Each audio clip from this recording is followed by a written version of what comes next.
Hello, students. Today I am going to discuss a question paper on that's a linguistics or that is English language structure and translation. So here are some of the questions in very short. We are going to discuss about it. First question is describe the nasal sound. So here first of all, as we had already discussed in the class, that there are 44 IPA symbols. That is not letters. These are the symbols, right? We had already discussed. And then these 44 symbols are divided into two, same consonant and vowel, and consonants are 24 and vowels are 20, right? Then vowels again divided into monophthong and diphthong. Monophthong is single vowel and diphthong is double monophthong, we can say, or two vowels, right? Combination of two vowels. Now here in consonant there are three sounds which are called M, N and N, which are called nasal sound. As name suggests, which sounds sounds which come through nose, right, are called nasal sound.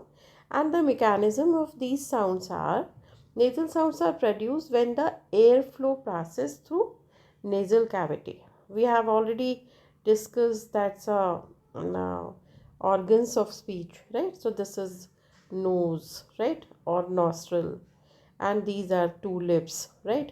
Here that's a teeth, right? Upper teeth ridge, lower teeth ridge. In between we have tongue, right? Tongue is divided into four parts: back of the tongue, a corner is blade of the tongue, tip is tip of the tongue, and middle of the tongue. For convenience we just understand, right? And then here that's a trachea, or that is called esophagus, and then food pipe, right? So lungs, these are the lungs, and then air comes through lung and goes to nostril.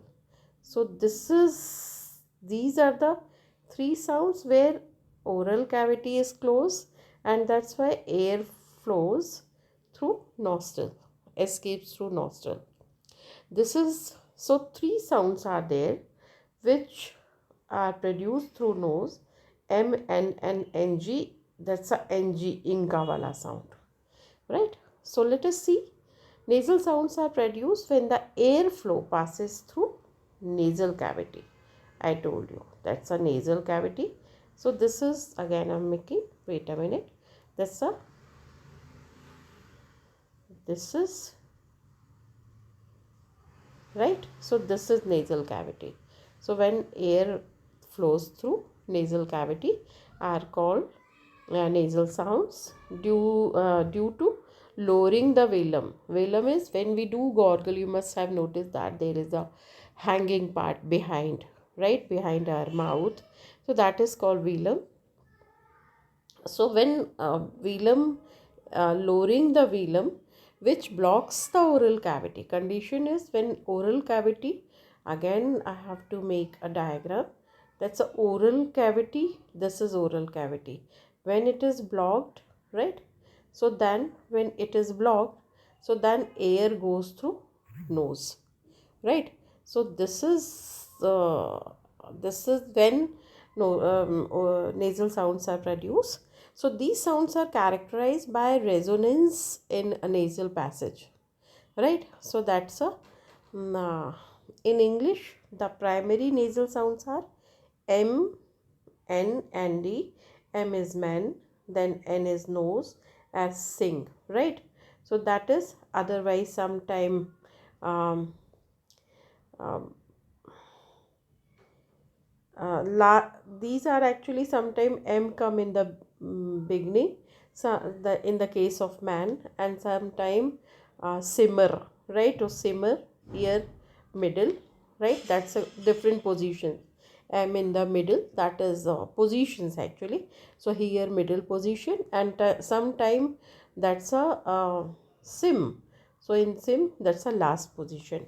Similarly, first position, when n come in first position, that is that's a primary or first position, that's a nose, or in the middle, that's a sink, right? So sink, here n comes in the middle, and then sin, n comes in the last.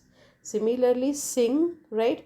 Then singing in the middle and last, and then uh, sling, right? So this is the last position.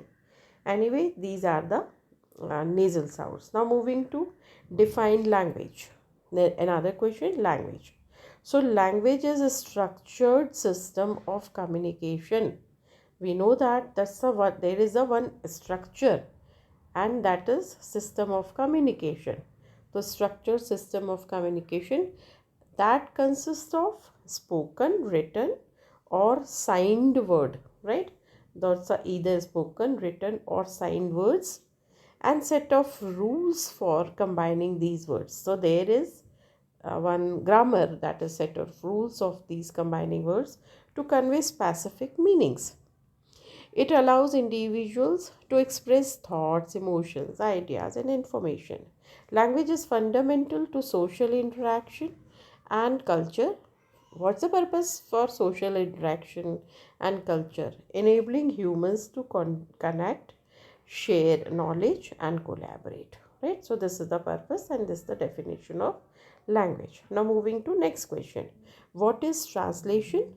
Explain in brief.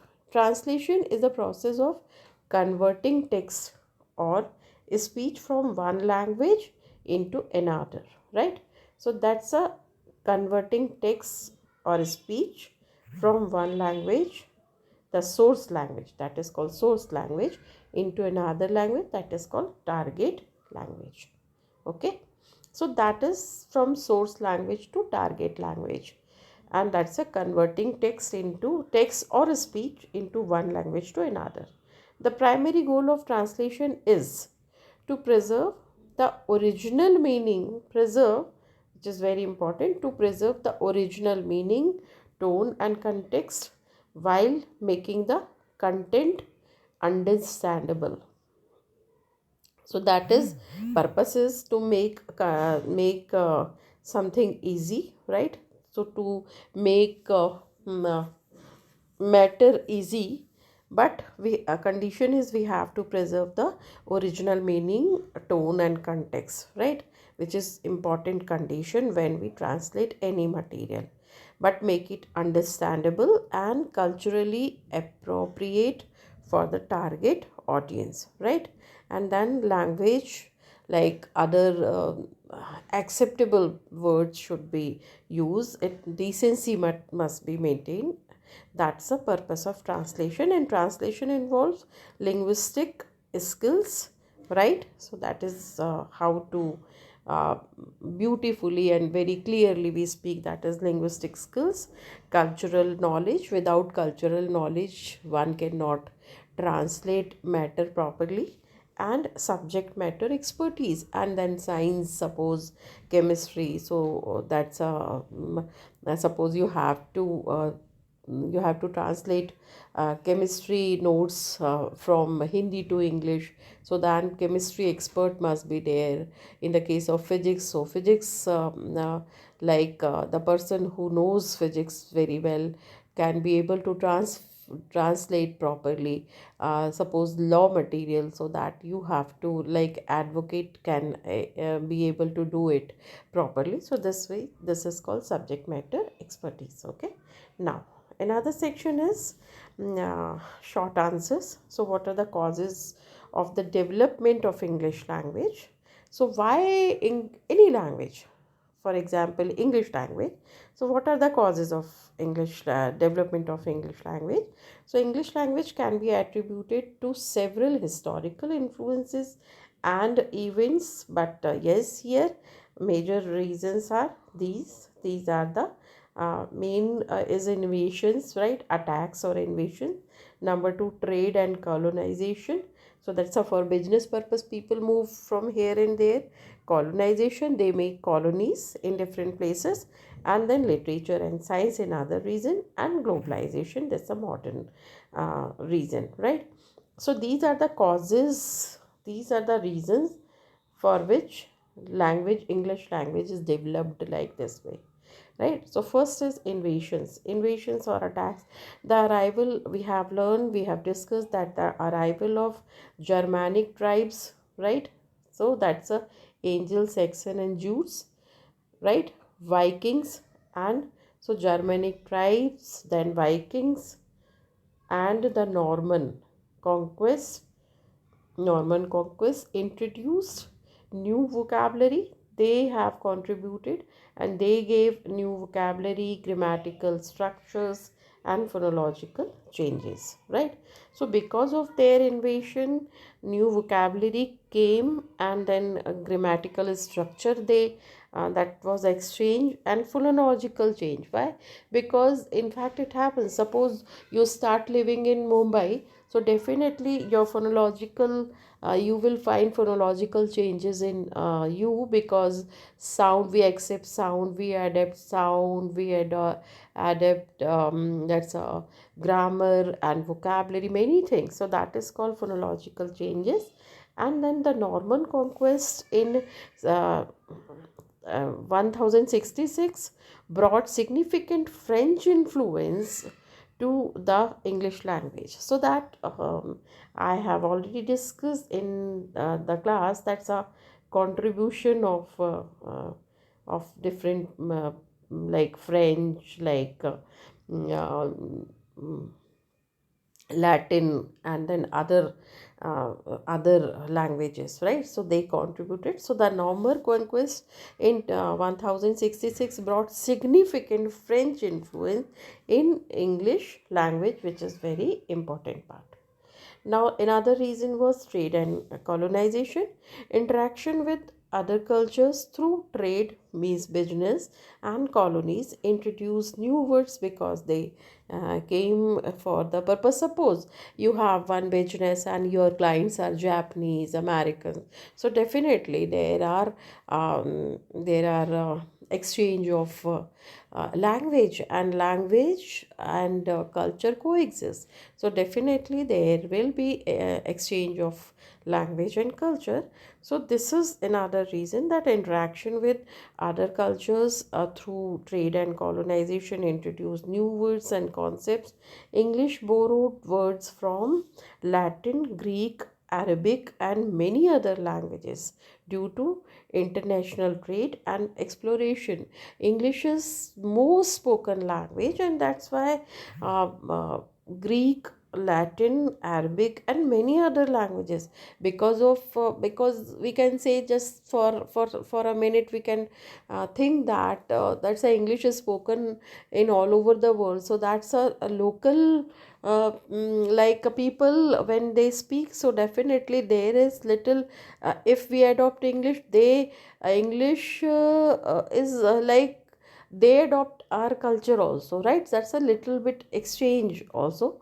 So that is why when we speak English speakers, that is why variation in English is called Englishes. Because even in India, South Indians speak in different way, North Indians English is different, Punjabis English accent is different. So this is another reason, and that's why English is has what we can say, that covered very big part, and then there is lot of variety in English because of trade and colonization. Next reason is that the literature and science contribution from writers like Shakespeare, and advancements in science expanded the lexicon.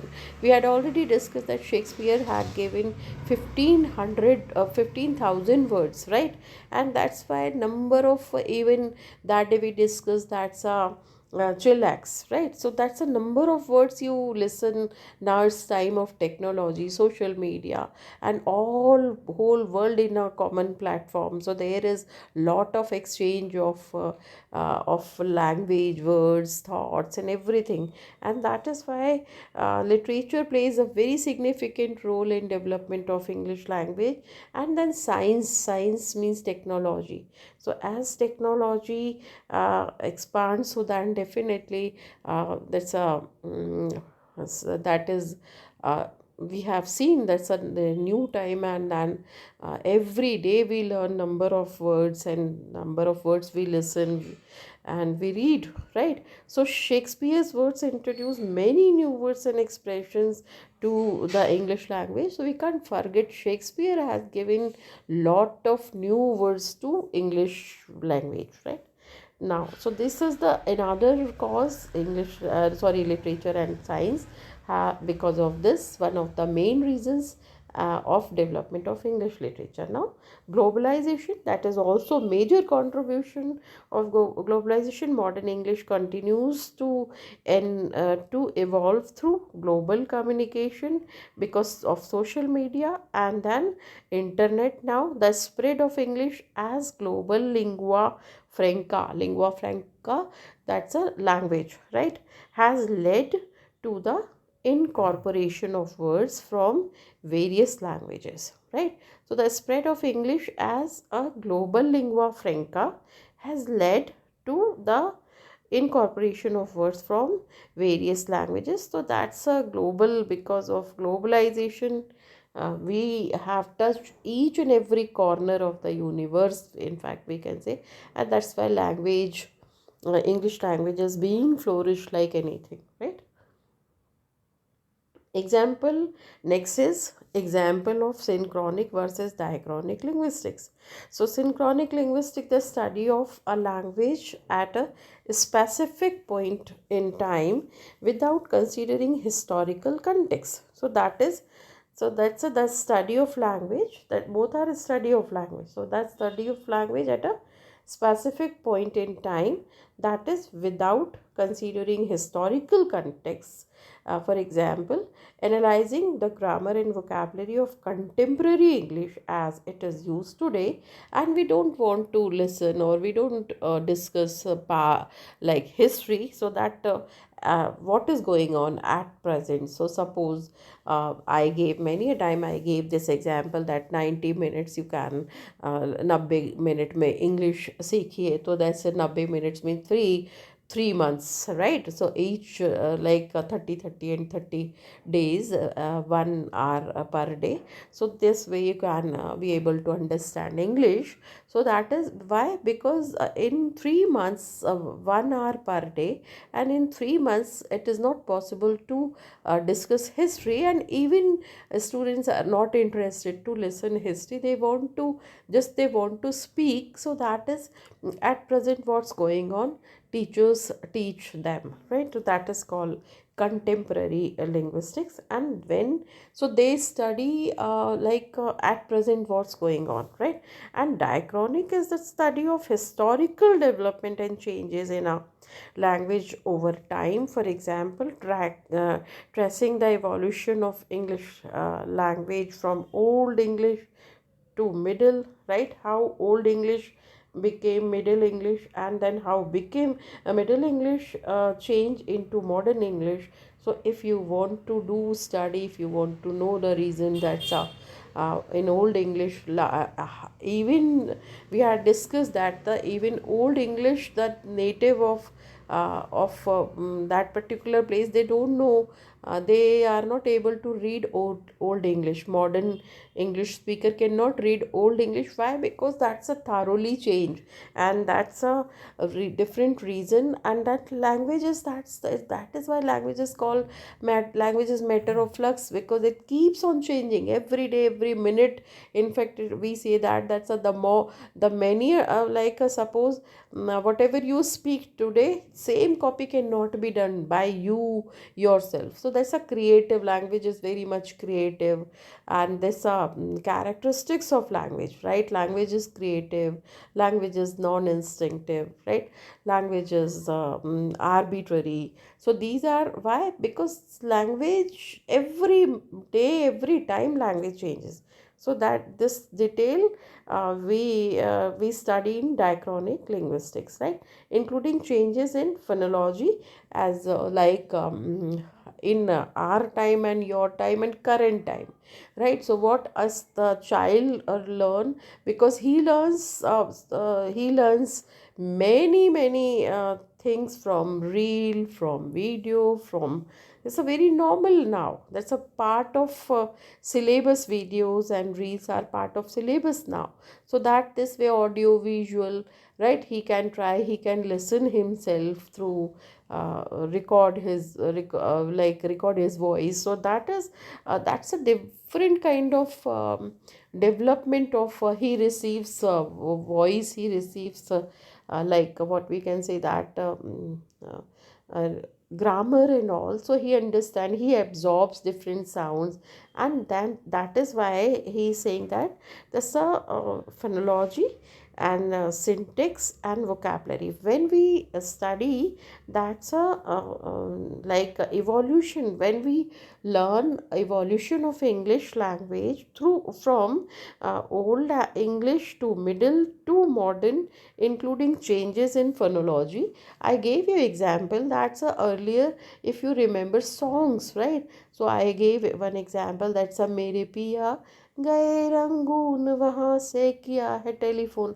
तो ये telephone में वो बातें, वो telephone का structure, उनका language. तो आप ओल्ड मूवीज़ हिंदी मूवीज़ देखो तो उनका टोन और सब, क्योंकि हर चीज़ थोड़ी पोएटिक वे में बोली जाती थी पहले, but now time has changed, right? So we are straight, and then we have studied in modern language that the that's a vowel, short vowel we use instead of long vowel, right? So that's a, earlier we used to press the word, right?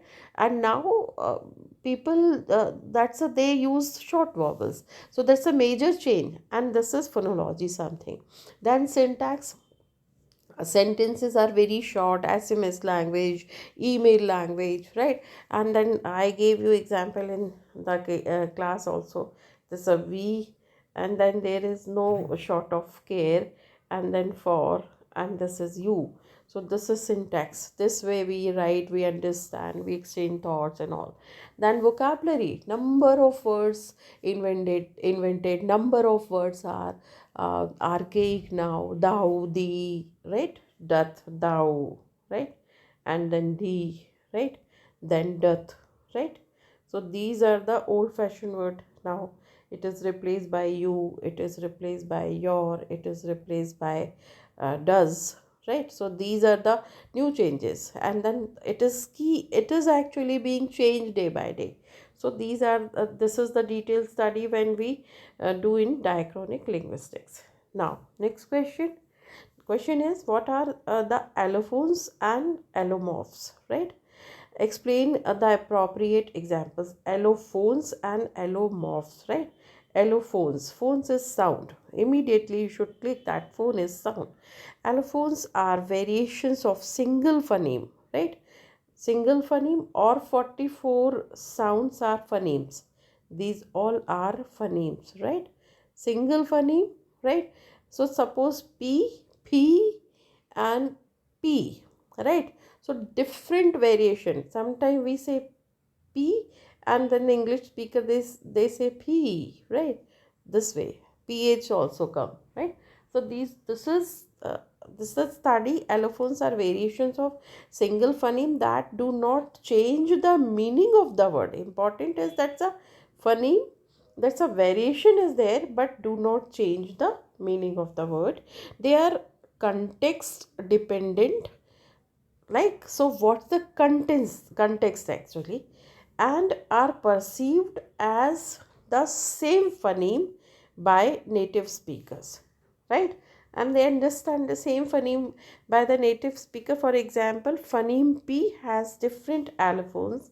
I gave you example. P in spin, unaspirated, means there is no your, when we see P, so that I gave example like Hanumanji's face, right? So then that's what we can say, that balloon kind of our shape of oral cavity, it's like balloon.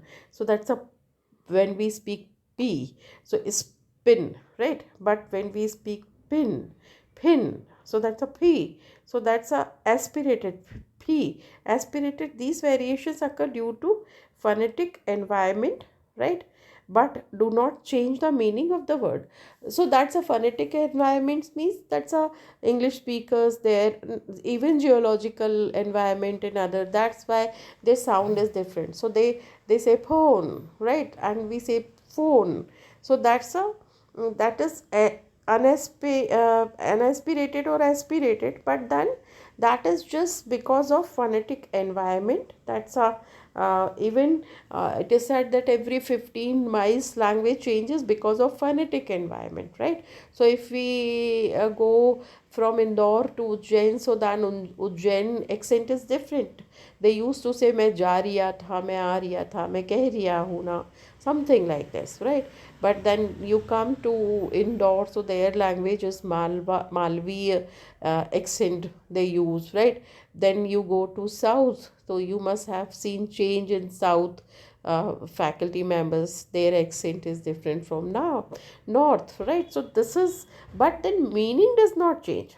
What they say that's a they do not change the meaning. That's a do not change the meaning of the word. Okay, so that is called allophones. Now allomorphs. So that is allophones and that is allomorphs. Allomorphs are the variation. Morph means morpheme or words. Variations of a morpheme. That's a word. Words. Right. So that's a here you can say that's a these are the letters. Right. Allophones are the letters or these are the morphemes are the words. Allomorphs. These are words. Okay. Now allophones are variations of morpheme that convey the same meaning but differ in pronunciation or spelling. Right? So that is same meaning but spelling differ in pronunciation or spelling. They occur due to phonological, morphological or contextual factors. For example, the plural morphemes in English, that's a cats, right?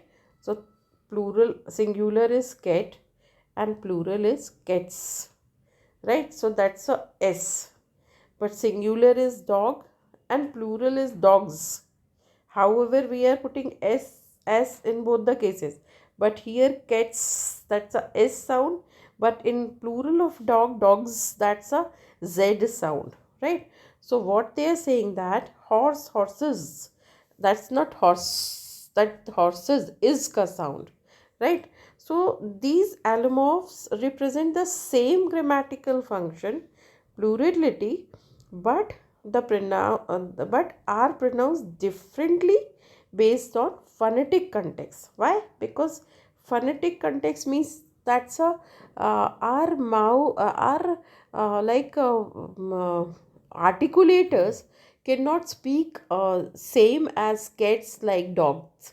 That is not possible to speak. Why? Because in spelling of dog, DOGS, and because of G and S, with we pronounce G and S, so it is automatically becomes dogs zerk sound. But when cat, right? So T and S cats. So it is clearly easy to go come from T to S cats and horses. So is ka sound, that is very natural and that is called phonetic context, right? This is phonetic context. Okay, so allomorphs and allophones, right? These are the allophones. I told you that is something different sound, right? Letters we can say, and allomorphs is words, and allomorphs are variations of phoneme that convey the same meaning but different in pronunciation uh, or spelling, right? So what is different? Meaning is same but in pronunciation or spelling that will be changed. They occur due to phonological. So that is phonological, as I gave you example that after T S, right, and after G S and after S E S, right? Because this is called phonological reason. And then morphological, because spelling, this is the spelling morphological, right? And then contextual factors, what the context, right? Suppose if I say I have two dogs, right? And in the beginning, dogs are very masterly animals, right? So this is dogs and two dogs, so that's it, that is called context. Context changes, right? For example, the plural morpheme in English has different allomorphs, right? So that is, I have already explained you. These allomorphs represent the same grammatical function. Important is grammatical function will be same, right? Plurality, but pronounced differently based on phonetic context. Phonetic context is different, that's why they are pronounced in different way, and that's a phonetic context. T after TS, after DGS, and after SES. Reason is cats our articulators allow us to speak T and S clearly, but then dogs, so that's a not possible through articulators, and horses, that's a different case. Now, next, explain manner of articulation in brief. Manner of articulation. So, manner of articulation refers to how airflow is constricted. Important thing, how airflow is constricted or modified, right, to produce different speech sound, right? So how, it's all actually game of airflow, how airflow constricted or modified to produce, because airflow modifies when we speak, so that's the airflow modifies. And then this is called manner of articulation. Like air comes from our lungs, then it comes to trachea, but then as it comes to our oral cavity or mouth, so then tools are different, and then locks are different, then the functioning of mouth, tongue and all. Again, I'm making you, when it comes here, right? Yeah, this is, again I'm making, wait a minute. Yeah, yeah, so that it comes here, so that is, that's the oral cavity, right? And that's a nose, and it, air comes through here, so that is, suppose this is the trachea, or this is esophagus, so then that's a lungs, right? So from lungs air come, and then when it comes here, so here tongue, right, upper teeth ridge, and then there's a velum. So then here different functioning of these articulators, and through this language, so what is the system, how language, how this airflow changes here, this is something called manner of articulation. So manner articulation refers to how airflow is constricted, stopped, or modified to produce different speech sound. Like types of manner of articulation include, what are the types? That's a plosive, right? So this is 1 2, this way you will remember, 4, right? That's a 4, and then 5, uh, 5 6 7, right? 7 types. So now plosive or plosives are called stops. Complete closure, as name suggests, that's a complete closure of vocal tract, right? So this is vocal tract. I gave you conveyor belt example of conveyor belt in airport. So then the air is flip, so in our throat, in our here, that's a throat, that is our mouth, right? Something. So again I'm making, wait a minute, right here, so that is situated somewhere here. This is called called vocal tract. This is vocal tract, right? So then complete closure of vocal tract followed by a burst of air when the closure is released. In the example of P, right? So when you speak P, right?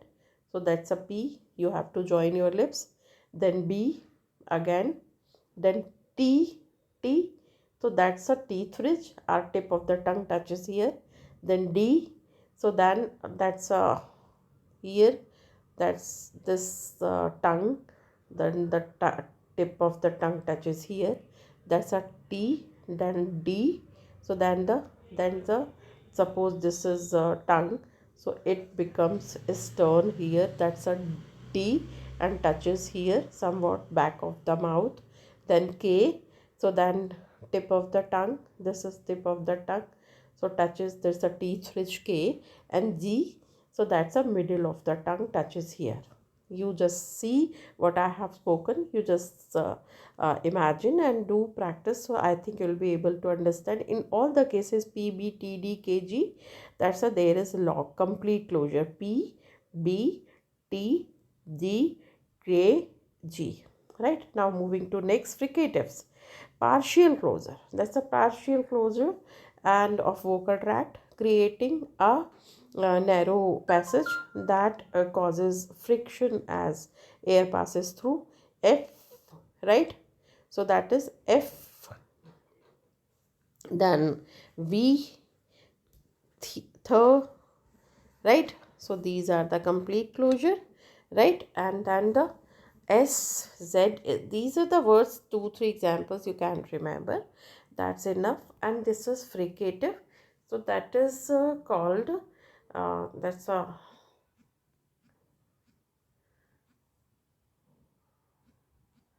okay. So this is, wait a minute, okay, so this is called wait a minute.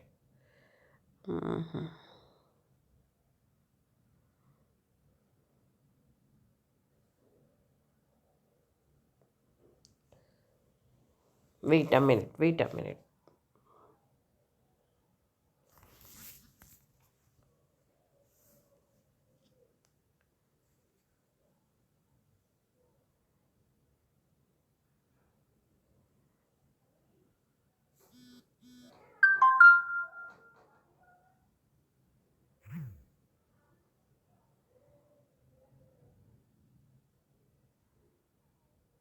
Okay, now, okay, now fricative, partial closure of vocal tract, creating a narrow passage, right. So that creates a narrow passage that causes friction as air passes through, right. So then friction will be there, F, then V, then theory, right. These are the cases. Now next is affricates, combination of plosive and fricative, that's a combination of plosive and fricative, starting with complete closure, then, so that's a plosive means complete closure, but then releasing into narrow passage, causing friction, and then there is friction also. So complete closure, why, because it's plosive, so complete closure and then friction. So then what sounds produce, that's a ch in church and j, two sounds are affricates, ch and j, right, judge. Now nasal sounds we had already discussed. Airflow is directed through the nasal cavity due to the lowering of the velum, blocking the oral cavity, right. So that's a M, N and Inga. Now lateral, just one sound, lateral sound, it's L. Airflow passes through the sides of the tongue, L, right, which makes contact with the roof of the mouth, right. Tongue touches to roof of the mouth and L is produced. So that's a only one sound. Then approximants are articulators approach each other but do not create a significant constriction, allowing, and that's a smooth airflow, W, Y, right, and R. These are called approximants. Why? Articulated approach each other but do not create a significant constriction. No clear stop actually, allowing smooth airflow, little airflow. This there in the case of W, and then Y, and then R. So no complete closure and no complete constriction, but little bit half, that's why W is called vowel, semi vowel. So that's a ear, little bit oral mouth, the oral cavity little bit close, W, ear, and then R. Okay. Now next question. Write the functions of language with example. So functions of language are multiple.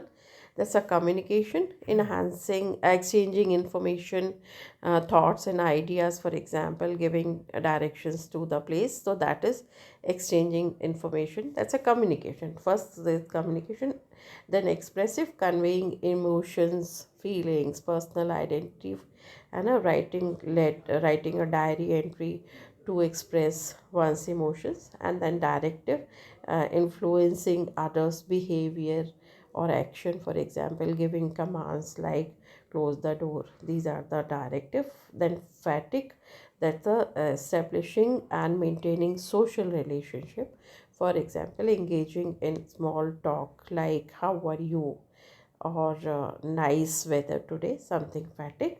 Poetic, creating aesthetic or artistic expressions such as poetry, literature. So that's a limitless, right? Poetic, composing poem. And then meta linguistic, that is discussing or analyzing language itself, for example explaining rules of grammar. So this a language is explained through language only, right? Meaning of words. Now discuss the challenges in translation. So translation can be challenging due to several factors, right?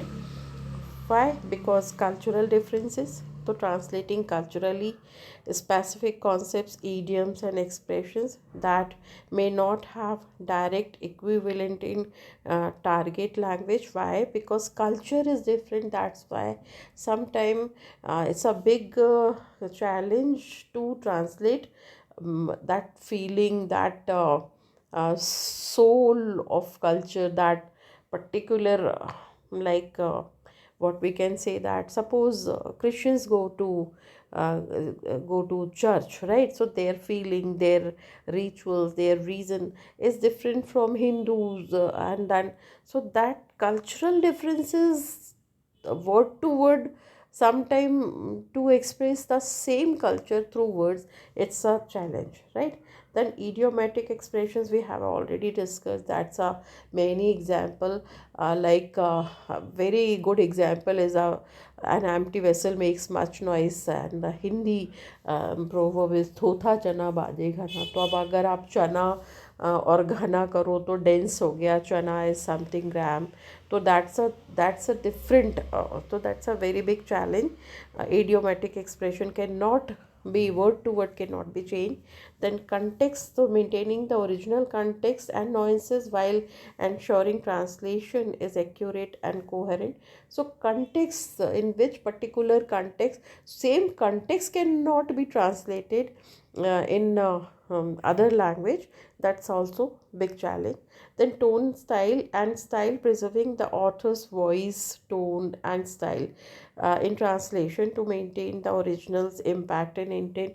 I gave you example of Kumar Vishwas. Now he's talking, continuously talking on the topic apne apne Ram. So same copy, same expression, when he speaks something, because this is recent, that's why I'm giving this example. So that is not at all possible to translate into English. Suppose one translator is sitting for English speakers, so he or she cannot translate Kumar Vishwas each and every, he can be able to catch the words, and words can be translated, but then feeling, then tone, that style in that particular language cannot be copied. So that's a big challenge. Then ambiguity, handling sentences with multiple interpretation and ensuring the intended meanings is conveyed accurately, not possible because of ambiguity. So right, suppose ambiguity is not always negative, ambiguity is positive also. Like all verses, couplets in Mahabharata, Bhagavad Gita, Ramayana. So that's a there are a number of interpretations. So that interpretation should be maintained when you translate the text into English and other languages. That's a challenging, right? And then technical terms, sometimes translating specialized or technical terms accurately while ensuring that they are understandable to the target audience is very tough or difficult. Suppose there is a technical term, suppose soham. Soham is means neither very much happy nor said indifferent. Soham means sukh dukh mein sam, right? So same word cannot be translated into one word or no, into one language, or even number of words you can take, but same feeling or same technical term. What soham is a very big meaning, right? Vast meaning. So then that, like in many words in Sanskrit, right? So that's a uh, that cannot be changed, right? There is a one word, sarvahara. Sarvahara means the person who does not have anything to lose is called sarvahara. So that sarvahara, that is the that's again very like important word, and a very big meaning of this word. It cannot be copied in all the languages, target language, right? So that technical term sometime cannot be copied. Now, next question, explain the types of morphemes with examples. Morphemes immediately should kick there's a words, right? So there are basically two types of morpheme.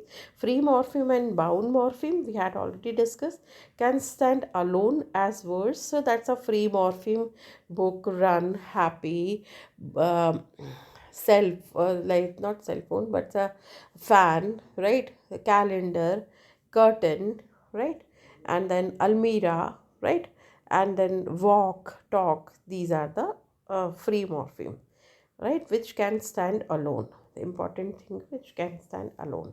Then bound morpheme cannot stand alone. It's the called bound morpheme and must attach to the other morpheme. They have to attach with another morpheme, independent morpheme, then only they have meaning, like prefix, suffix, right? So that's a un suffix is ed, walked, right? After walking, so these are the suffix. Then inflectional morphemes modify a word or word's tense, right? Number, aspect, mood, possession without changing its core meaning or word class. Inflection means no change in meaning or word class, right? Plural, like cat, cats, but meaning is not changed. Walk, walked, right? And then smart, smarter, but meaning cannot be. And derive means meaning change the meaning or category of the word, often creating a new word. For example, happy, happiness. So happy is adjective, happiness is noun form, teach is verb, and teacher is noun, this way, right? So these are the words. Now next question is, write the notes on rhythm, intonation and accent. Important. Rhythm, the pattern of stressed and unstressed syllable in speech. Stress and unstable, that is contributing to the flow and melody of the language. For example, the rhythmic pattern in poetry, where stressed and unstressed syllables create a specific meter, iambic pentameter, in Shakespeare's sonnet. That is actually, I did not teach, but I tell you that I'll give you example of any rhythm where stress and unstressed words are maintained. Rhythm, right? Rhythm or rhyme pattern we follow, that is rhyme pattern. So that is called rhythm. So here I cannot give you example, but yes, later on I give you example. Now intonation, the rise and fall of pitch. See, rhythm is what? stress and unstressed syllables in speech, right? Suppose your one line ends with a stressed syllable, so another should be unstressed syllable. So next third line should be ended with the stressed syllable. Then only rhyme that pattern or rhyme scheme we follow. So that is rhythm. But intonation means rise and fall of pitch in speech, sometime louder, sometime lower, right? Indicating question. Oh, so have you done it? So that's a uh, rise tone, right? Pitch. Then statement, I'm not coming. That's a another pitch, right? If I say, why you're speaking loudly, that's emotions, right? I said, no, it is not at all possible. Emphasis. So all tones are different, pitches are different. For example, a rising intonation at the end of the sentence can indicate question. Are you coming? So that's a coming is rising tone, while falling intonation can indicate statement, I'm coming, right? That's a falling. Now next is accent. Distinctive pronunciation patterns associated with a particular region, social group, or individual, right? Particular region, Punjab, and then south like Kerala, right? So that's a particular region, so their pronunciation is different. Social group, according to social group, labor class uses different kind of words, we use different kind of, elite class uses different kind of words. And then individual, that is also depend. Individual, my accent is different, my sister's accent is different, yours is different. For example, a British accent versus an American accent, where differences in vowel sounds, consonant pronunciation, and intonation patterns. Intonation, we have seen that that's a pitch, right? So this is actually related one with one another, but that's a intonation is tone, and here pronunciation. So pronunciation and tone, that is observed, and then that accent changes, right? Now, so this is something here. Now in next C section, I'm going to tell you afterwards. Okay, thank you so much. God bless you.